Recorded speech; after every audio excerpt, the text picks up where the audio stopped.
What's up, and welcome back to Nowstalgia Pod, giving you your weekly look at what's going on in pop culture. And there is a lot to talk about this week. I'm joined by my co-host, as always, Dave Martin Swagger. Dave, what's going on, man? The movies, they're back, my friend. Demon Slayer, the biggest movie of all time in Japan, just set the record for biggest foreign language film debut in the United States this past weekend. The movies are back, man. It's happening.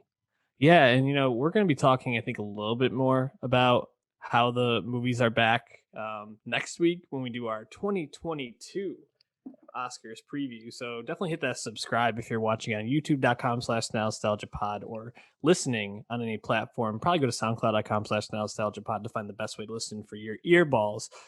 But Dave, let's talk about movies from this past year, because the Oscars finally happened just a few 14 months after the last ones. At last, long last, protracted award season. Felt like it was going on forever, which is a funny combo because it was in a year with less movies than ever. So I think it's made for interesting discourse, but really just less discourse than normal. You can tell just the average person just less engaged with movies over the past year, and it certainly reflects in the ratings. So it's a weird one. It's like the real heads Oscars, only the diehards were into this one.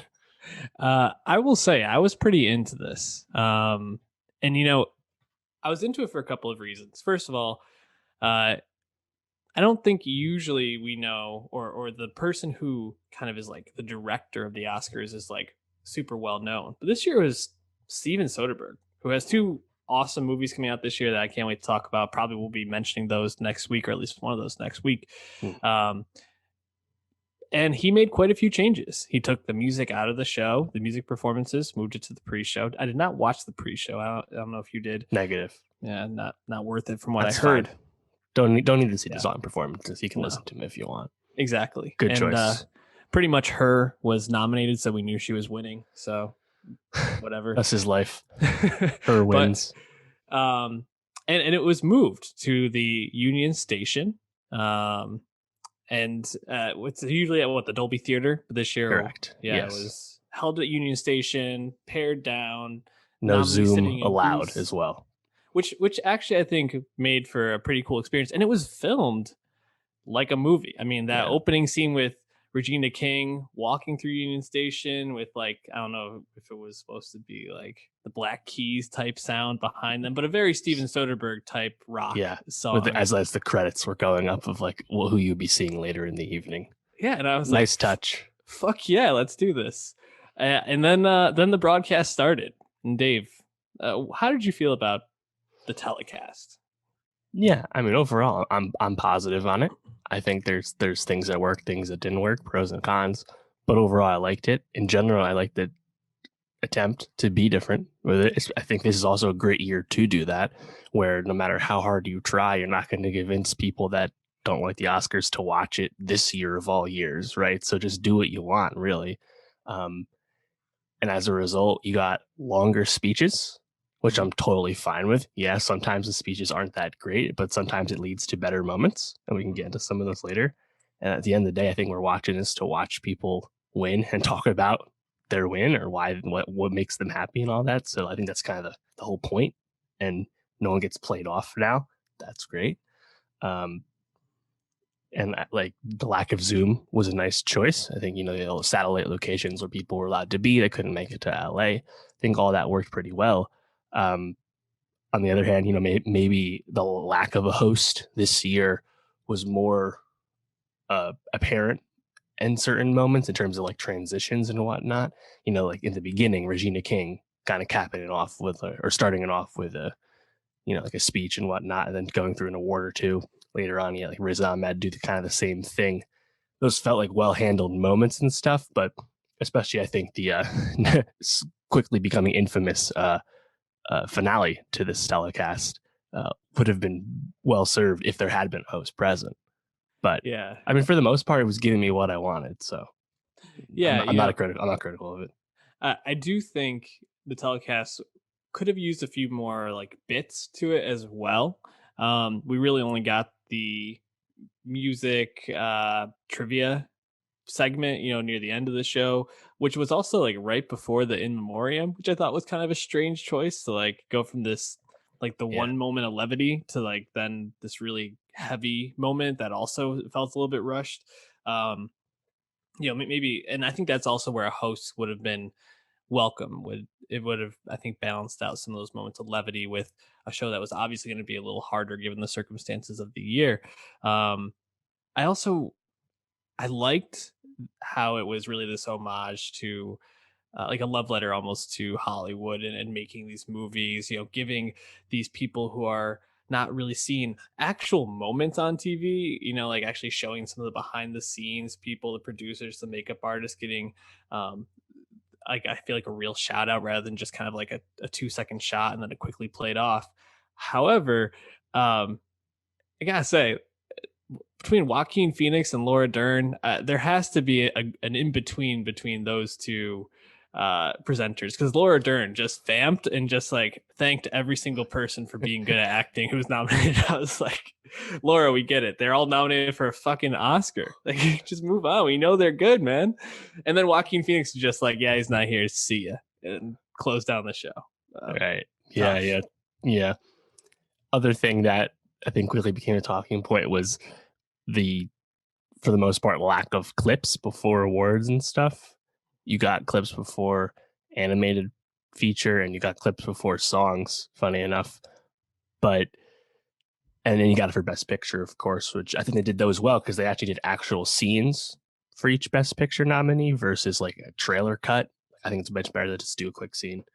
But yeah, I mean, in a year where awareness of these films is at all-time low as far as the Oscars go, having quick clips, at least of the acting performances, would have been really great. And I also think people that have seen the movies would be happy to see that too. Let me see Daniel Kaluuya. Like, Yeah.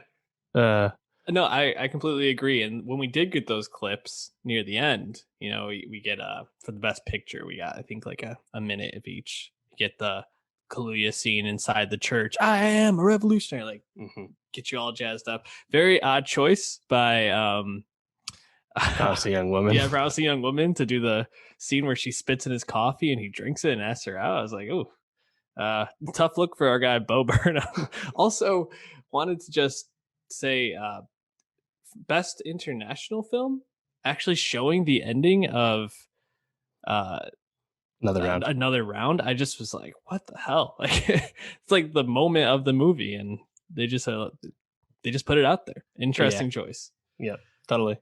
So why don't we get into some of the moments of people who won, people that didn't. And I think we have to start with what we've alluded to in Joaquin announcing Best Actor, which was moved to the final award of the night, which was a surprise. I actually thought I had missed the two Best Acting awards when they announced Best Picture was coming up because I was like, oh, this is the end of the show. It wasn't. And they haven't done this for over 50 years. So it was quite the choice.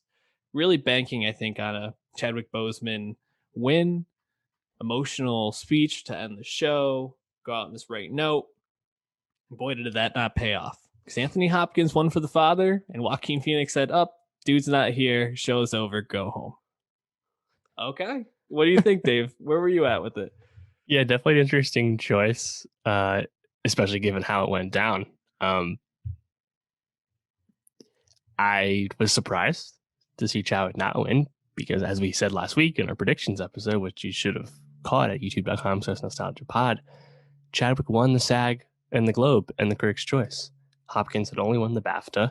Hopkins, as a British man, and Chadwick as a black man, the BAFTA thing makes sense. So no one was really expecting it, even though it's a great performance. And if someone was a place spoiler, it would have been Hopkins. It makes sense, but I just wasn't expecting it. And we knew Hopkins wasn't going to be there because he hasn't been there all awards race. He's always been not participating. So it really led to an awfully dud ending, especially with the lack of a host to save anything. Joaquin Phoenix, of all people, being there to be like, well, darn, like just being himself. Yeah. So it was something. It was definitely something, especially because like just 15 minutes prior, you had Nomadland taking home the big prize, of course, Best Picture. Normally, that's how you cap it off. Alas, not this time. Yeah, and not only taking home Best Picture, but getting Frances McDormand howling on stage like a wolf. I mean, Wolfwalker. what a moment that would have been to close it out. I get the gamble, and Brad. I think his name is Brad Mills. He's a producer for ABC. Was talking today about how the gamble paid off, even though Chadwick didn't win, because people are talking about the moment today. And sure, yeah, people are talking about it. But certainly made for, I think, a very awkward end to the show, which has had quite a few awkward endings, I feel like, in the last couple of years. Obviously, famously, the Moonlight La La Land mix up. Yes. But man, I don't know. The risk, I don't think outweighed the way it kind of came about, and it really. I don't know if I would say I'm like angry about it. I think if anyone was going to win this category, probably the only one I didn't want to see win was Gary Oldman. I think that was the only performance that wasn't up to the rest. Sure. So I'm not really mad about who won. Anthony Hopkins obviously destroys that role, but definitely I think disappointing for Chadwick. Yeah, chalk it up to Sony Pictures. Everyone made fun of them for doing what they always do, taking their sweet time to platform a release. And in the process, The Father wins for Best Actor. And it also won Adapted Screenplay. And that was not what people thought would happen. Yeah. I think there's a few various levels of surprise at the down ballot awards, but Sony, they took it home. They got what, 3 wins for The Father, and yeah, gotta give them to him. Just to kind of wrap up the Chadwick thing, the Globes are basically collapsing on themselves at this point, and we might talk about that in the near future. But kind of funny that the Globes and the Oscars each kind of held up much differently in the eye of critics and people within the industry. The Globes might have had the best Chadwick moment of the awards season, in terms of his wife obviously getting to make a very emotional speech for his win for Best Actor in a musical or comedy. So kind of crazy, but this is kind of where we're at. That might be like the last really great moment from the Globes. So we'll see. Why don't we move on to some of the other notable winners, Dave? What stood out to you? What moments did you like? Yeah, so just quickly, some of the smaller awards. The Father won Adapted Screenplay over Nomadland, and Mank won Cinematography over Nomadland, and those were various levels of surprises. Mank got second award also on production design. In the process, Netflix won 7 times last night, the most they've ever won, the most a streaming services ever won. Of course, Best Picture still eludes Netflix, and Trial of Chicago 7, a Netflix film, missed out on any wins. So Netflix, a big win for them, big night for them, but they still want that big prize. Hasn't happened just yet. Irishman, Marriage Story, Chicago 7, they're trying. They haven't gotten there yet. West Side Story, we'll talk about it. It's not Netflix though. Oh, it's not? No. That's a Steven Spielberg movie. It's what, Universal? I forget. I thought they had it's not another Netflix one. movie. Gotcha. My bad. Rewind. Cut that. What else stood out to you? What other moments? It's a Fox movie. So obviously some historic wins. You had Chloe Zhao, only the second woman ever to win Best Director. Of course, first woman of color in the process. That's huge, and you have to think Chloe Zhao is not going to go away anytime soon. Of course, we'll be seeing her again end of the year with Marvel's Eternals, but this was a coronation all year. She swept the entire race, and that's a big deal. You have to think. Ya Jun-yoon was the first Korean actor to win an Oscar, and I think that moment was really funny, where she was like talking about Brad Pitt and stuff, and I think a lot of people were like unaware that Brad Pitt and Plan B Entertainment helped produce Minari, so it wasn't just out of the blue. But still a really funny moment. I think another product of longer speeches for the winners leads to great moments like that sometimes. Also, Emerald Fennell is actually the first woman to win a screenplay Oscar in 13 years. Hasn't happened since Diablo Cody won for Juno back in like 07, 08, whenever that was. And then one other note I had, Anne Roth, who won costumes design for Ma Rainey, is the oldest woman ever to win an Oscar at 89. And also on the oldest side, Anthony Hopkins at 83, oldest actor to ever win. So, and on the other side of things, Glenn Close ties Peter O'Toole most nominations without a win with 8. Tough. Brutal. Tough look, and also for me a very cringy moment in the music trivia for Glenn Close, although a lot of people are chalking that up as a W for her. So you mentioned a lot of the speeches. Obviously you mentioned Young Jin Yu, but I think there were probably 3 other speeches that really stood out to me. The first of the night that really got to me was Thomas Vinterberg when he won Best International Film for another round. Man, that speech mentioning his daughter's passing, shortly before the movie, or I think shortly after the movie had just started, and by a distracted driver, was really moving. And definitely, I know I was getting a little choked up listening to him talk about it. On a little lighter note, Daniel Kaluuya, in his speech, talking about how he wouldn't have been there if his mom and dad didn't meet and have sex. Quite the moment that I'm sure we'll be hearing over and over again in the future. I thought Emerald Fennell's was pretty charming, honestly. But I think really like Chloe Zhao's speech also was really well done. And you've already mentioned how she's going to be a force moving forward as a director. I just think she's a very thoughtful person who's going to be making a big impact. Also, John Batiste, him and Trent Reznor and Atticus Ross, one I thought was a really great speech as well. Any that stood out to you that I didn't mention? Yeah, I had John Batiste written down as well. And like I said, I liked when Regina King and Riz were doing some like MC duties before. Also, the bong moment I thought was really nice. It ends with him holding up the envelope, but we would like to see him there as well.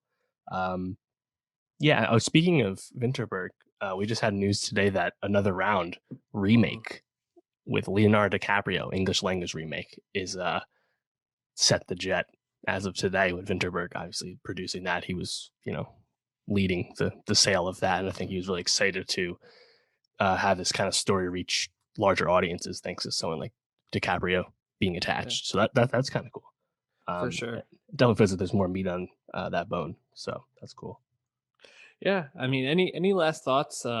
Anything you think will be replicated from this Oscars, or do you think this will just be a one-off? That's a great question. I think you can take a lot of the stuff like this, even like production styles, right? Like I really liked when Chloe was talking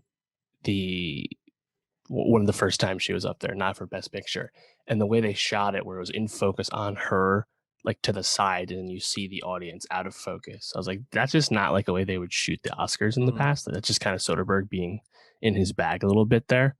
So that kind of stuff I would love to see more. I like the intimate setting thing. Obviously in the future they won't do that. They're going to be at a bigger venue again, whether it's the Dolby Theater or not.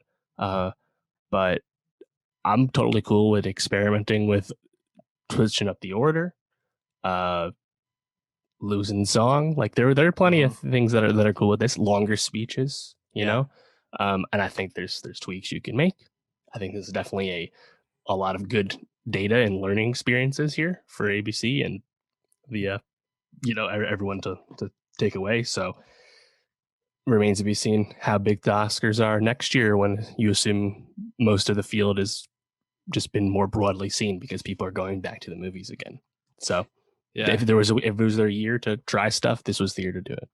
Yeah, I completely agree. I think they're cutting down some of the things that people care less about, giving more time for the show to breathe and more moments, get some of those speech moments and giving people their shine. We mentioned getting a host back would be helpful to just kind of steer the ship, but Rel do it. He could do it. But for real, he was great. The one other thought I had kind of coming away, Riz Ahmed, really charming on screen. I heard people maybe murmuring, is this a little bit of like a Bond audition? Like a suave. Would you like a Riz Ahmed Bond? No, I want a DK Bond. I want Daniel Kaluuya Bond. I mean I love me some Riz though. Don't get me wrong. Put him in everything. I mean, if we get a I don't know if Riz can Riz get physically big enough to be Bond convincingly. Isn't he kind of a short guy? Was Pierce Brosnan? I mean, I guess he's tall, right? He wasn't really intimidating though. I don't know. We'll see. Riz is 5'8". I mean, you could fake it. Plenty of time. They fake everything with Tom Cruise. You can fake it. Good point. We'll be talking more about Bond as No Time to Die comes out. Why don't we move on though to a little bit of music here? And your guy Cordae, who been a minute since we heard from him, dropping an EP this past week. Just Until ellipsis. I guess it's like a double ellipsis. A lot of periods here.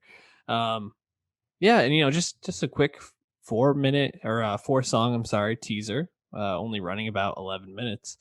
Yeah, I mean, when was the last time we heard from him? What, 2019? 2 years? The debut album, 2019. We liked it a lot. 2 Grammy nominations off that. A very quick rise for Cordae, formerly YBN Cordae. First time we're talking about him since the name change. Yeah, he had a few loose singles come out in the past year plus. The Parables and that song Already Rich. But yeah, this is like his first like public acknowledgement. Not first, but like it's a public acknowledgement. The album's coming soon. Here's a little taster, a little teaser, a little 4-pack for the fans. So that's what it is. I think you gotta take it for what it is, right? This is just a little tease, like that Joey Badass EP we got in 2020. Yeah, did anything on this this little teaser stand out to you, or anything that you really liked? I think the first track, More Life, stands out because he got a Q-Tip feature, and you just don't get a lot of those. Another example of an old head really co-signing Cordae, of course, like Dr. Dre before him. So that was nice. I would say in general, like What's Up with Thug, that's my least favorite track. That just feels kind of forgettable. Like Cordae punching below his weight, and also like not a good Thug feature. But on Thornton Street and also More Life with Q-Tip, I actually think those are examples of where if the song writing isn't like punched up enough, you can actually see the limit of like the typical Cordae flow. Sometimes it can sound a little basic from him. Yeah. But I really enjoyed him on the second track, Dream in Color. So I'm not trying to concern troll Cordae. He's a really talented guy, but like I could just kind of hear that, like Thornton Street got that dusty beat, and then it's a Cordae flow I've heard before. It kind of felt very familiar to me. Yeah, no, I agree. I think More Life was definitely the standout track to me. I also just kind of think it sounds like a little bit different than the rest of the tracks here. So I think that's part of the reason it stands out to me. I'm not sure. I guess it's more toned down. Like the bass isn't as heavy and it's just more jazzy. But yeah, something like Thornton Street, I definitely agree. I could hear that being like five tracks on a Cordae album that he's just like throwing away to get some spins, or like padding the track list in order to get those streams up. But yeah, I feel really good about Cordae at this point. Like I think if you haven't bought stock on him at this point, it's probably too late, because this guy's it feels like he's kind of anointed to be the next big like star in hip hop. Sure, part of a great power couple with Naomi Osaka. Gotta love that on the celeb Shouts front. her out on one of the lyrics on here. Yeah, he was the last guy I saw in concert pre-pandemic, 14 months ago at this point. Celine Dion for me, dog. We aren't the same. Yeah, Cordae. We'll be talking about him when the album comes too. out. Looking forward to it. But speaking of a second album, Porter Robinson, From the Clouds. From the clouds, literally from the clouds. You know what's really funny about Porter Robinson? What's funny about Porter Robinson? Well, what's funny is my experience listening to him, right? I think I listened to some of the tracks off Worlds, his 2014 debut, but I just like did not like internalize them at all, because I always remember him as his like 2010s like sounding like Tiesto, basically every like Kygo. Major bass heavy. No, I mean he was heavier than Kygo back then. Yeah, What? Um, I mean, he Ace just Nectar pre-controversy. kind of. I don't know. I guess I'm thinking more along the lines of like You mean like Avicii more? sounding. Yeah, like Okay, Porter Robinson when he first came out where it was just like Martin these really heavy Garrix. bass. Yeah, basically like Okay, just like heavier songs. So like I did not internalizing worlds and listening to this Nurture, his newest album coming out 7 years after his debut.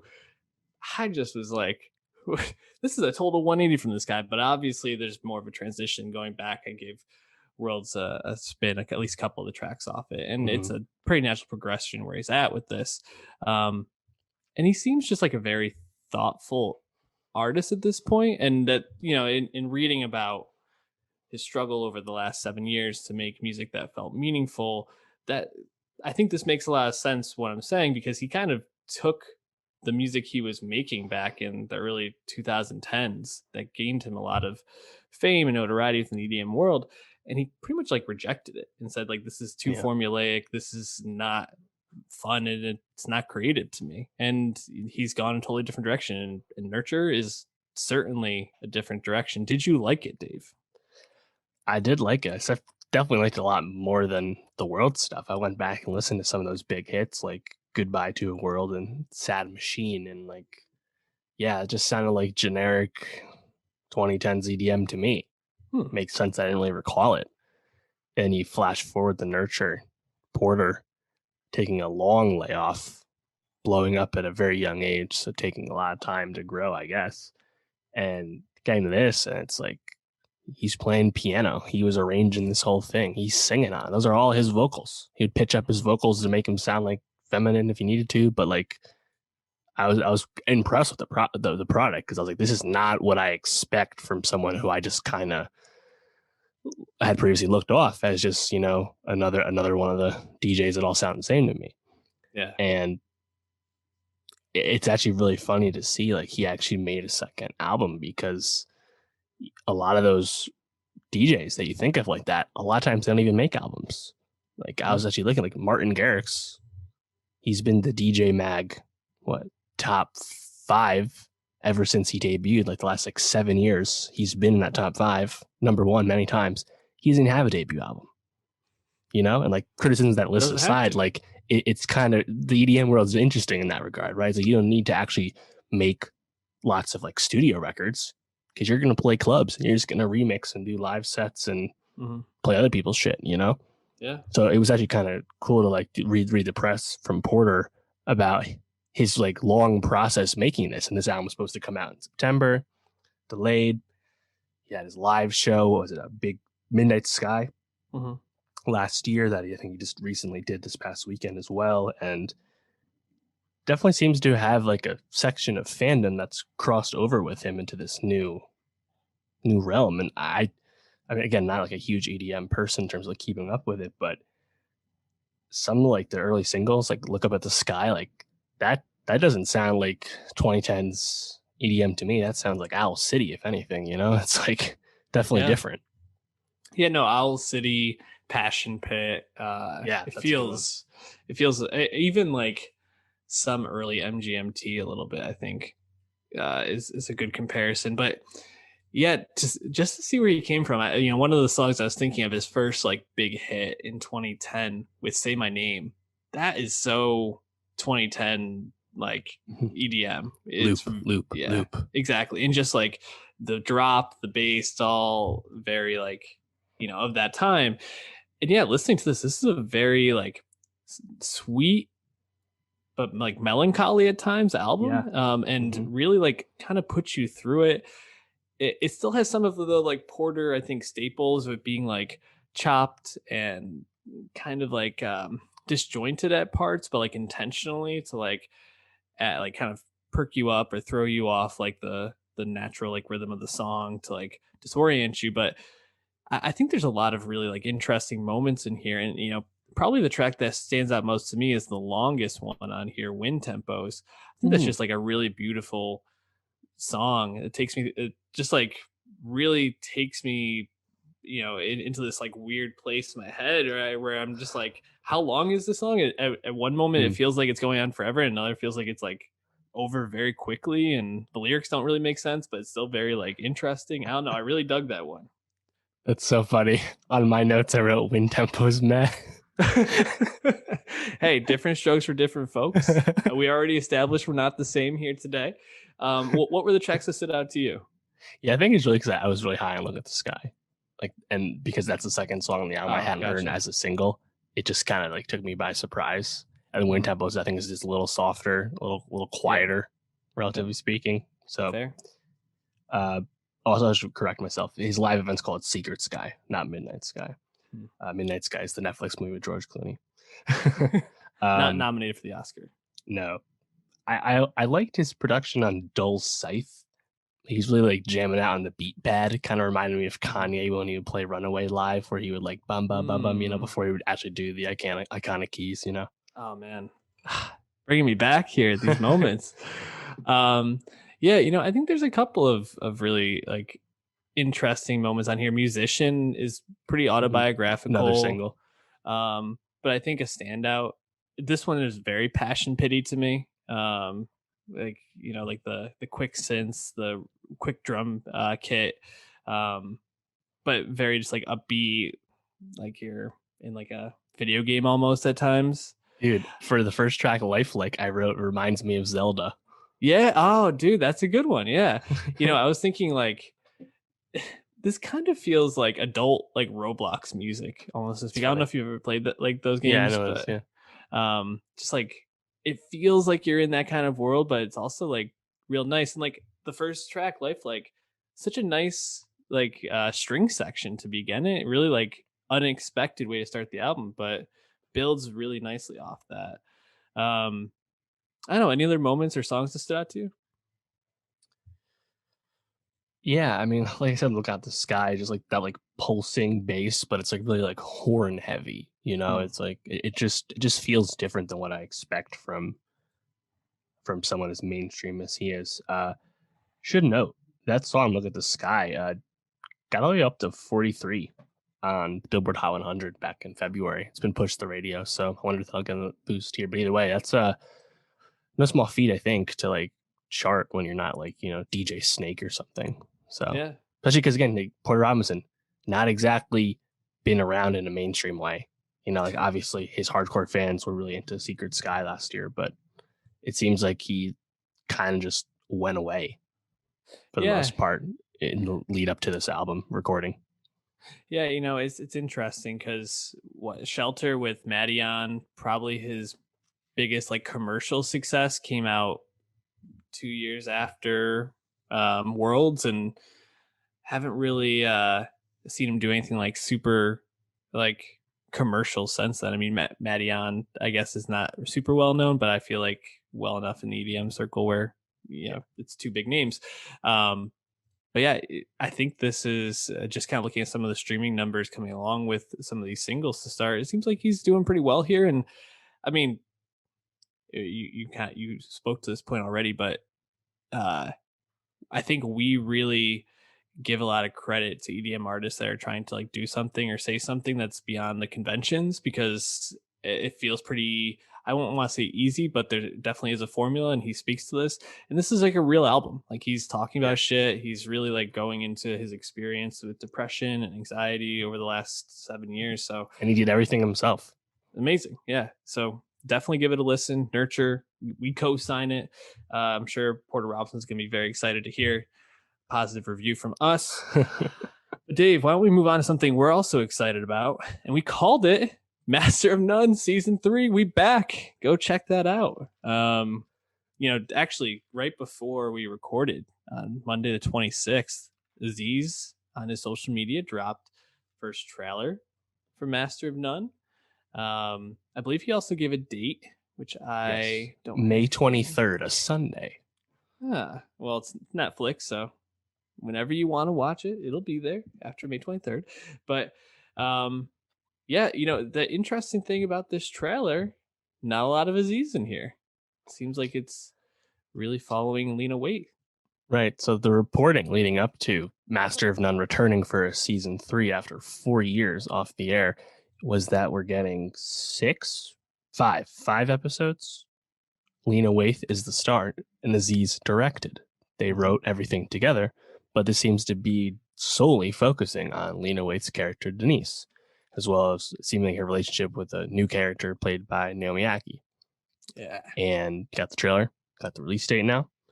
And as you said, not that we called it, but we were talking about it because there was a report in January from Chortle, which is obviously not a well-known source for anything.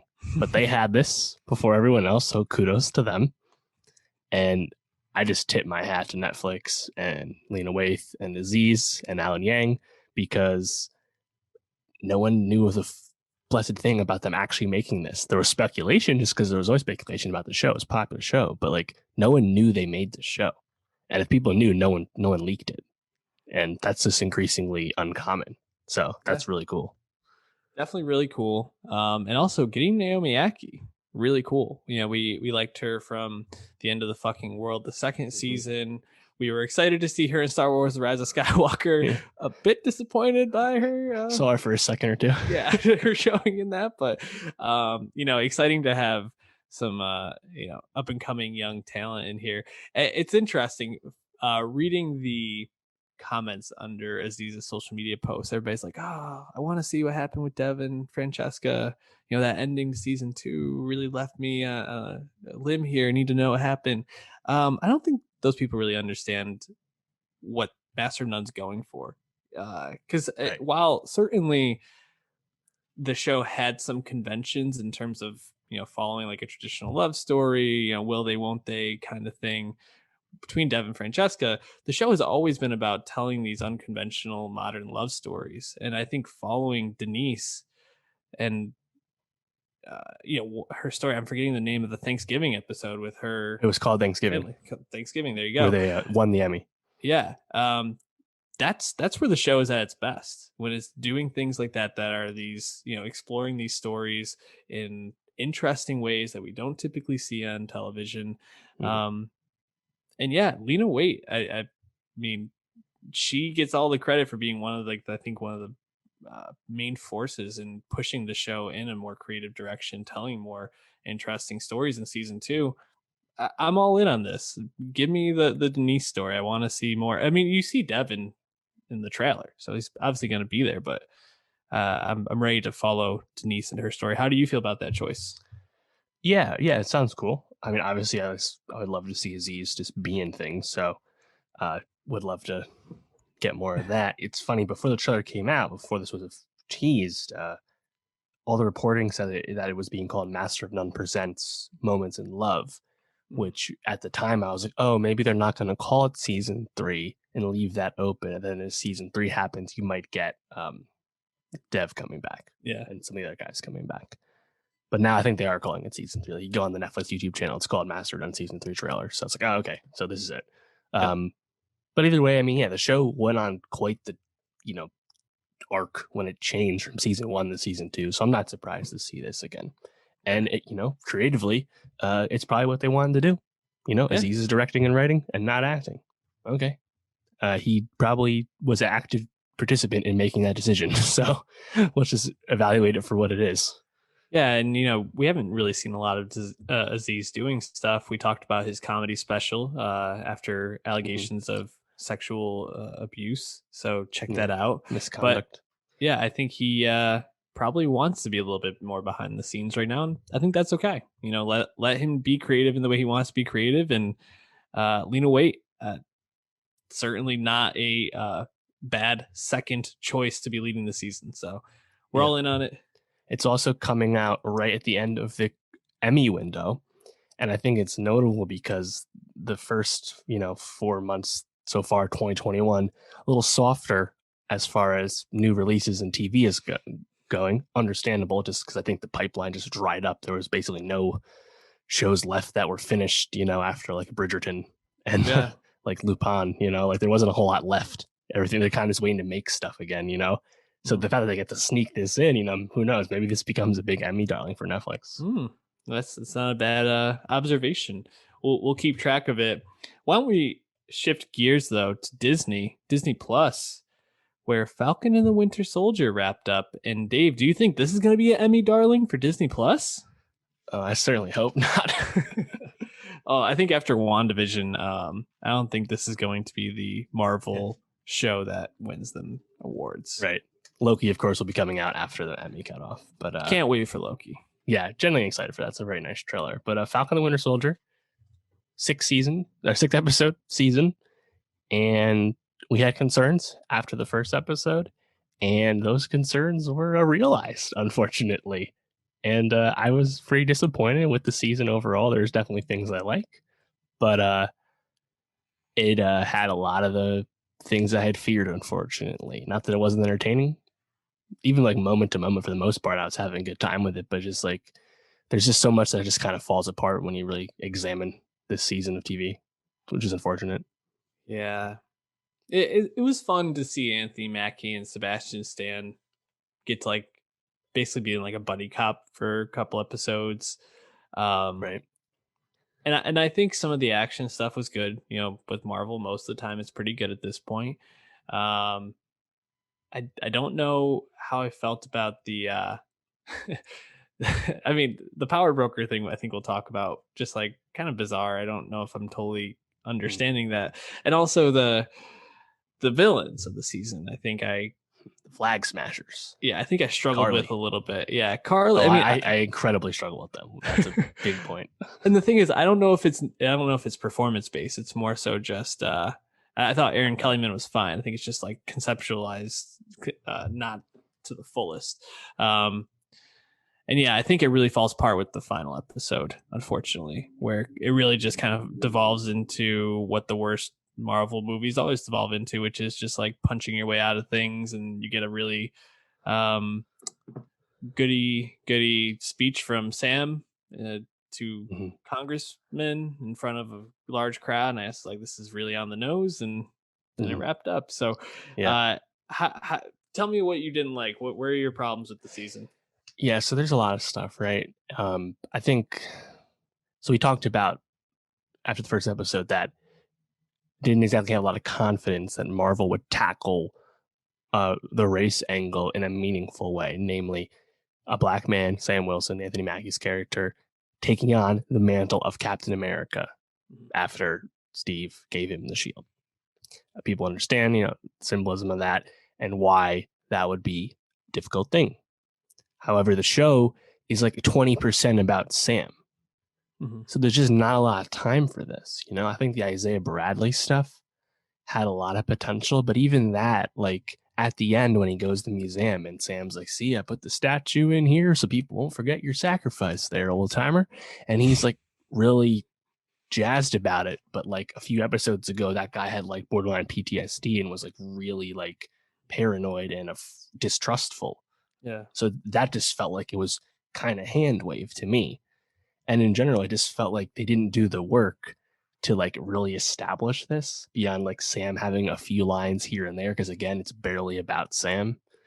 And like you said, that speech at the end, that should be the whole like ethos, but it just felt very heavy handed because you're forcing it all in at the end like that. It's like you didn't actually do the work. And it's really unfortunate because I think Sam being Cap is cool.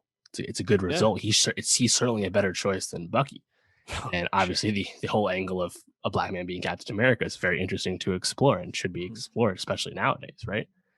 But like it just doesn't feel like they had a whole lot to actually go about it. Because again, there's so many other distracting things like the villains we can get to. But yeah, I was just kind of disappointed in how they handled it. Yeah, I agree. And, just to, I think, correct myself a little bit, when I describe the speech as goody goody, it's more so that it's a very Captain America type speech. And I think, like you said, the content of it was good, but I think the way it was delivered was just like very on the nose, not necessarily done with the most tact, maybe. And yeah, I also do feel like certain aspects of the conflict of a black man being Captain America, whether it was that internalized conflict for Sam, or like I think the broader issues that may cause within a country like America and whatever world this is, or version of the world that this is, was kind of yada yada at points, and then really like thrust into the forefront. And Yeah. you're right, it should have been something that was just a running through line throughout the show. But the reluctance to take over the Shield and the trauma of losing Steve Rogers, I think, took up too much time. The show was probably at its best, I'd say, when Daniel Bruhl just got to be Zemo and be weird and slimy and dance in the club or have a Yeah. showdown at like a random bar. But like that should not be what we're taking away from Falcon and the Winter Soldier in terms of the best parts, I don't think. Totally. Yeah, I mean, just real quick, Bruhl, not that he gets to do a whole lot as Zemo, but he's like vamping and chewing scenery in a really fun way. Yeah. He like honestly anchored those middle chapters more than anyone else. So that was nice. How he goes out at the end, the Dora Milaje from Wakanda decide to drop him off at the raft, give him away to a different prison they don't control. Like, what the fuck? That does not make any sense. Why would they do that? They wanted their revenge because he killed T'Challa's dad. Yep. Whatever. Strange. I like that fight with the Dora Milaje in the house with Walker. That was cool. But similar to how like they yada and rush through the progression of Sam's character, they do that tenfold with Bucky. Remember in the beginning where Bucky's going to counseling, mandated counseling, and he has these nightmares and stuff, and he wants to connect with Yori, I believe he's a neighbor or something. He killed Yori's son or something, right? Mm-hmm. That is literally non-existent in episodes 2 through 5. Well, and it comes back in 6 at the very, very end. And it's barely a conversation. Like that could have been a 10-minute scene. They just kind of, okay, yeah, they talked about it's Bucky's on a better path now. I was like, what? Yeah. That's it? I just wish you wouldn't even do it, rather than do it bad. And it was a mistake. And I think if they had made Sam's journey into accepting the role of Captain America and what that means for him, you would have gotten that moment where he talks about, in order to heal, you have to go through the shit. And that would have made more room for this. But because they decided to sideline certain plots and, put other things at the forefront of the show. And I think we should probably talk about Walker in a second. It really, I think, did a disservice to both characters and had this rushed progression of character that, like, if you wanted to highlight these other things, make it an 8-episode series. Give yourself 2 more episodes to explore these. But speeding it up like this, I don't know if it made any sense. What did you think about Walker? You mentioned him. Obviously, he breaks bad somewhere in the middle. Now he's the agent, U.S. agent. What did you think about Wyatt Russell in this role? I like Wyatt Russell. I thought he did a pretty good job, but and I think it was going down an interesting path. Seeing unhinged Captain America damn near decapitate someone with the shield, the bloody dripping shield. Great visual, great metaphor for American hypocrisy when it comes to foreign policy. Yeah, obviously it's on the nose. It's Marvel, but like, I at least appreciate them going that way, But then you watch the finale, and he's like kind of good. There seems to be no. I'm pretty sure he's evil. There's like no hard feelings though between Bucky and him when they're like saving the day. It's like, he's just there. He is, he'll never beat Sam. Yeah, that was like the whole point. The scene when he goes to his boy's parents, and like that. I wish that didn't even happen. That was tough too. Yeah. He also kind of fizzled out in a weird way. I was just kind of unsurprised, and it kind of felt like they're just Marvel's keeping him on the board for future use. So we're not going to, spill the beans too much here. You got the tease with Julia Louis-Dreyfus showing up as an unexpected cameo as a Val Fontaine, who it could be teasing the Thunderbolts, could be teasing Madam Hydra. There's a lot of like potential through lines here. Now John Walker is officially the U.S. agent character. He is in the comics. So how this comes back into play, I'm not sure. We do know that Malcolm Spellman is attached to Captain America 4, which is in the works. No director's attached, but the showrunner is involved. So Captain America and the Winter Soldier is the name. They really were coming up with some creative ones on that one. Yeah. So a lot of TBD here, but yeah, the Flag Smashers, right? They're kind of our central villain. Like Walker's almost to the side. He's more of like an anti-hero at points. And the Flag Smashers on their face, I thought were interesting. They could have been interesting. Yeah. The problem is Marvel world building sucks. For the most part, it really sucks. Like, you don't understand the situation of the world. They're just telling you everything. They're like, oh, when the blip happened, everyone was happy, your borders changed, allegiances, everyone's finances, blah, blah, blah. And then, everything comes back, new world order. I understand why maybe there's a group that feels like it was better before. That's interesting to me. But the show, Falcon Winter Soldier, did no work to explain why Carly's actually like motivating to people, nor did it ever make her a sympathetic villain, because she very quickly just became a killer and very extreme.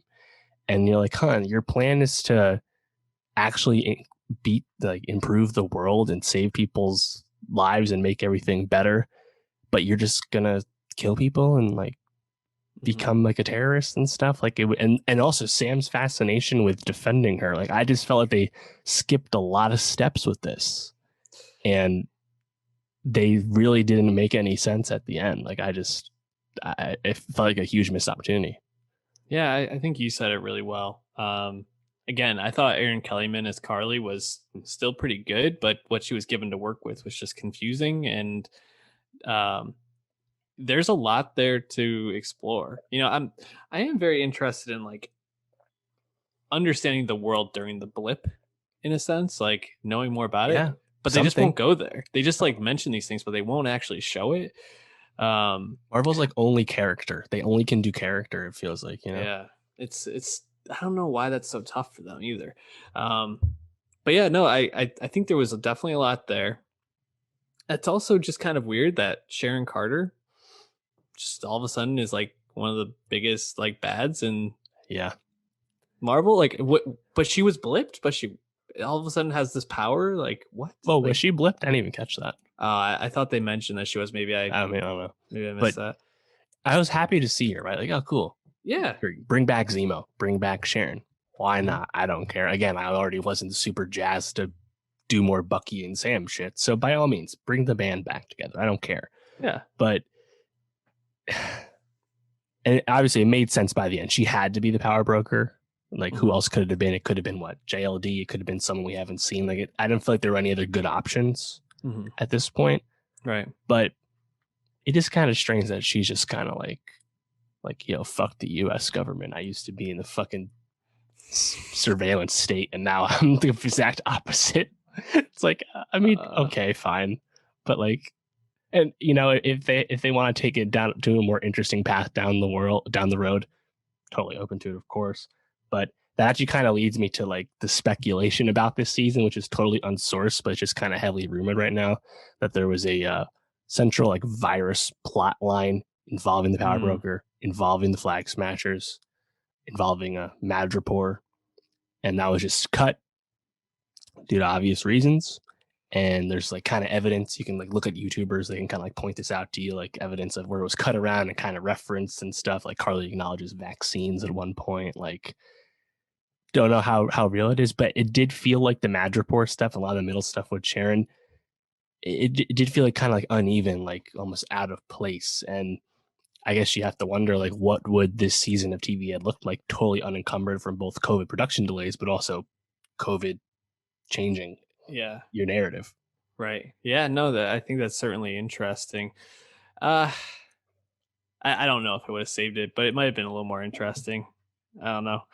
You mentioned JLD, and I just kind of want to start wrapping this up because I think we're giving this a little too much time, in my opinion.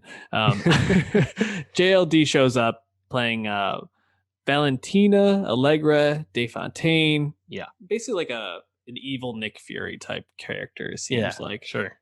Well, what do you think? What's your temperature on her? I mean, she's just doing JLD things. It's not like it's a twist on her, what we expect from her. But I mean, I'm down, sure. Again, they hire the best people. Yeah. I'm excited to see what she does with it. I just am like, I don't know. to bring her in Winter Soldier, I'm just like, or Falcon and Winter Soldier. I'm like, man, I don't know. I would have liked it Yeah, more if maybe she showed up in like Loki or something. Maybe I'd be more jazzed about it. sure. I mean, again, in general, like that's another piece of it being barely about Sam because he had all these other things, and how much of this was what Right. Malcolm Spellman and Carrie Scoglin wanted to do, and how much of that was Kevin Feige. We don't know. Good point. We have, I think, what, 5-7 weeks or something like that before Loki. Right. Yeah. So. Then now, after another week, the Disney Plus show will be Star Wars: The Bad Batch, the Clone Wars spinoff. So there'll be no Marvel for a while. But yeah, Loki in early June 11th, I think it is. Enjoy the time off from Marvel, folks.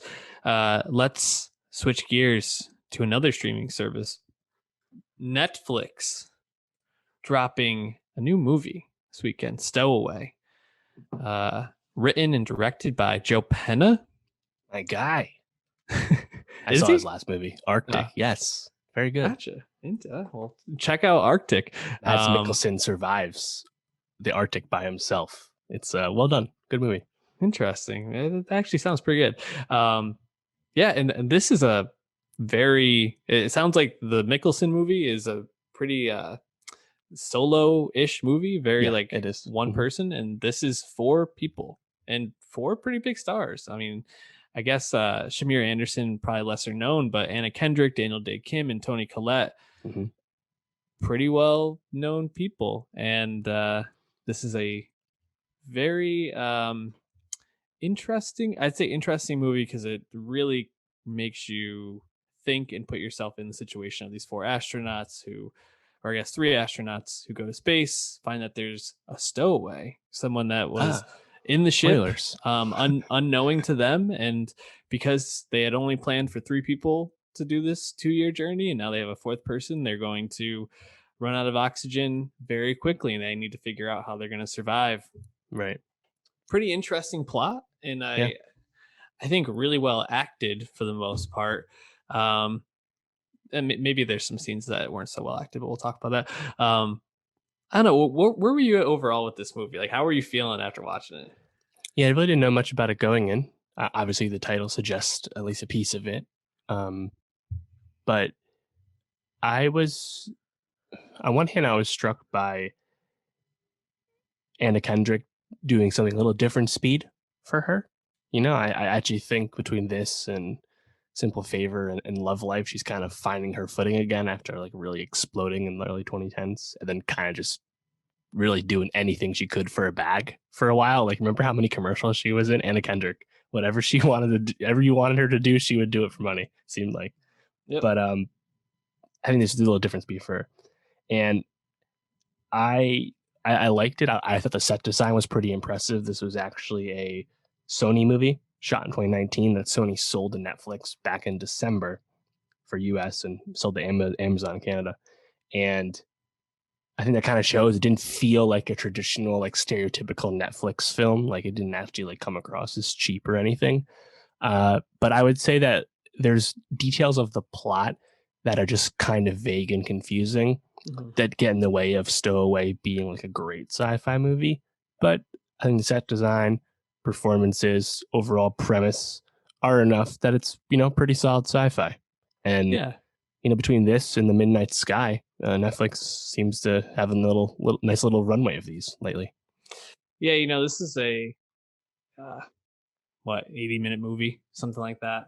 Yeah. And I think if it had been any longer, I really would have been like, all right, really stretching this concept out. I think it even could have been maybe like an hour and gotten everything, you know, that they wanted to accomplish, everything that they wanted to. But I definitely think it raises some interesting questions. Like ethics. Ethically, morally, what's the right thing to do? You can sympathize with every character, you know, in this, which I think also is nice. It's not, there's no like villain, so to speak. It's like everybody is just trying to figure out this horrible thing. And I thought, like you said, it looked great. Even the CGI, except for maybe the very end when Anna Kendrick it makes her decision to go out and sacrifice herself. I thought that was a little corny. I don't know, something about it was weird to me. But I thought the rest of it looked great. And acted pretty well. So I was like, this is a very like B-level movie, but I'm like, I'm down with it. This is a good watch. Yeah, totally. I would say like the skywalk scene, very reminiscent of Midnight Sky because they had a very similar scene. Oh, you're doing kind of a skywalk out in space. Something inevitably will go wrong. Asteroids, solar storm. What could it be? Right. Pick one. Something will happen. It's familiar, but it's okay. Yeah, I was just kind of confused about like why did we have to sacrifice Daniel Day Kim's research? Like what? Also, how the fuck is there a stowaway on your space launch? Like, there's just some questions they kind of hand wave, but yeah, the stowaway part. It's always entertaining, so you don't like dwell on it. See, when they were going the angle of this guy might have like stowed away on the ship intentionally, I was like, this is right. This is good. That's what I thought was going to happen. Yeah, I was excited. He was like mischievous or something. Yeah, no, he just was a nice guy who I guess got stuck in a spacesuit inside the ship. I don't know. That was strange. And I from what I understood, Daniel Day Kim's research of his character's name was David Kim. Okay. Just going with his actual name, but David Kim from Minari, David Kim. his research was able to like produce oxygen if used in a certain way. Oh yeah, I guess so. That they were like, we'll use half of it and they'll give us a little bit more time. It's like, okay. I mean, I understand. I get it. And again, you understand everybody's motivation. Like 5 years of this guy's life are down the drain now because of this. And he's on this 2-year space thing for no reason. But you need to survive, bro. Like that's number one in all this. You have to be alive in order for the research to matter. Gotta say, we got a scene of 3D printing in action. And I just love 3D printers. In film, we should get more of those. Just build shit with 3D printers on screen. I'll watch. I'm sure there's probably a lot of YouTube videos like that, Dave. Just look it up. Production values. Yeah. Any last thoughts on this? No, it's fine. It's straightforward, but I was entertained. Yeah. Toni Collette, like the first time she's been in a movie and not just been super creepy. So yeah, still good reaction shots though, because that's what she does. Actually, I take that back because she wasn't creepy in Knives Out either. So no, yeah, maybe. Good character. Definitely. And Knives Out too. Looking forward to it. Why don't we move on to Mortal Kombat? Let's fight. Simon McQuoid. I mean, so I guess why don't we start? Dave, have you watched the Mortal Kombat from the 90s? I actually haven't watched them. I know the first one's a big cult film. And second one's very widely derided. But I actually had no awareness of those as a kid even. I just totally missed them. Yeah, me neither. I feel like I've seen some of the clips on YouTube, just looking it up. It's kind of whatever to me at this point. Yeah. So I was going into this very much I know the video games. I'm not a big fan of the video games. I think I know the main characters, a lot of the people you see in this, which was nice. I didn't feel totally lost. And I was like, this is probably going to be some gory action stuff. So let's see how it goes. And I feel like I got pretty much exactly what I expected. I wouldn't say that it makes the most sense. I think it makes some sense, I guess, kind of. But, you end up just kind of transporting to worlds and having these outrageous battles. And it's turn your brain off fun, which is kind of what I thought it would be. Right. So, yeah, I think you got to think it's a Mortal Kombat movie made for people that have played the game. No one's going to casually go show up to Mortal Kombat. I guess people will, but this is made for the fans, quote unquote, So I think you got to be in the right headspace to evaluate it. It's a movie about Mortal Kombat. That being said, they don't have the fucking tournament. Yeah. And I found that choice incredibly odd because we kind of rushed through a training montage towards the end and we have a different fight, but not the tournament. Shang Tsung, he's cheating. We're not going to do the tournament. We could have him beforehand. I was okay, that's an interesting premise to go on the run. Then we'll have the tournament later. Nope. Guess we're setting the tournament for Mortal Kombat 2, where they go find Johnny Cage, I guess. Okay. So I just found that choice kind of interesting. Also, another key choice is that Louis Tan's character, Cole Young, is a brand new creation, not a Mortal Kombat character. We are not hanging out with Liu Kang this time. He's on the side. Yeah. I thought that was a fine choice. Like, they obviously are probably going to like build him into the games moving forward. So you're introducing a new character. But yeah, I did think the tournament didn't really make a lot of sense. Like why you would just like avoid that. But they're probably setting that up, I assume, for some sort of sequel. And I can't imagine, the people who are attached to this other than I don't know what Bokeem Woodbine was he actually in this? No, the guy No, just he looked wasn't, like no. Bokeem Woodbine to me. The guy who plays Jax, Yeah. Makad Brooks. Yeah, I thought that was Bokeem Woodbine. They're both Damn. bald. Yes, both bald and had like a deep voice. So that was pretty much all I was basing it off of. No, but Makad Brooks, like I can't imagine any of these people wouldn't come back and do a second film. So I don't know. It was also only made for like 40 to 50 million, pretty low budget, and That's crazy. Mortal Kombat has done well at the box office. It just won the weekend over 20 million here in the US, and it's done okay overseas. It's been out a few weeks overseas. So in terms of like total gross, it's actually like equaled the budget. Doesn't mean it made its money back, but between that and obviously already being on HBO Max, I have to think this is be quickly considered a success. And we'll get that sequel, which they very clearly were leading towards. So, that's a good for Warner and New Line, I guess. But yeah, I mean, like the dialogue is bad. I think we just need to say it. Like it's not a well written film. Most people are not going to watch this for the writing. They're going to watch the fatalities. And get over here. Love that it part. It is That's so good. I mean, there's literally one where Joe Taslim, who I think is pretty good at Sub-Zero because he's just like a really good like guy doing his own stunts in his martial arts and whatnot. He literally has lines like "I am Sub-Zero," and it's like that's all it was. I was like, we know, bro. Well, who's the guy with the hat that like is a blade? Raiden. Also, yes, Raiden. When he's like fighting that pterodactyl girl. Man, this is how into the Mortal Kombat stuff I am. I don't even know the characters' names. Sorry to like the big fans who might be watching this. Yeah, I'm not sure either. In that showdown with that pterodactyl type girl, and he like basically just like cuts her in half with his hat as like a saw blade. I was like, oh, so no, that wasn't that was in Raiden. Sorry, Raiden's the lightning guy. Oh, gotcha. That was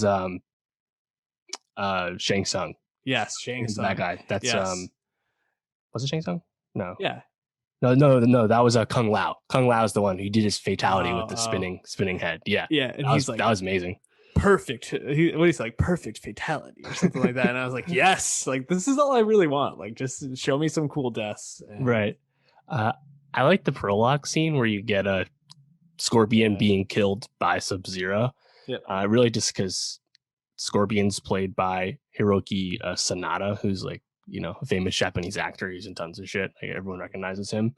But like I thought like the fight choreography was really good in that and like the effects around Sub-Zero's powers with the ice and everything, like really, really well done as well. So that was cool. I have to say, all right, we gotta talk about Kano. How'd you feel about Kano? Josh Lawson. He sucks. He's obviously like really over the top, talking shit, being inappropriate. Yeah. Does his fatality on Reptile early on, but like breaks bad. What'd you think of that performance? Like it's definitely a different speed for most of the movie, so like yeah, I think it's helpful. Yeah, if that makes sense. I mean, I think he obviously was decent in the role. If I'm like, I hated him, which is why I say he sucks, because the way he just like flips on them, like fuck that.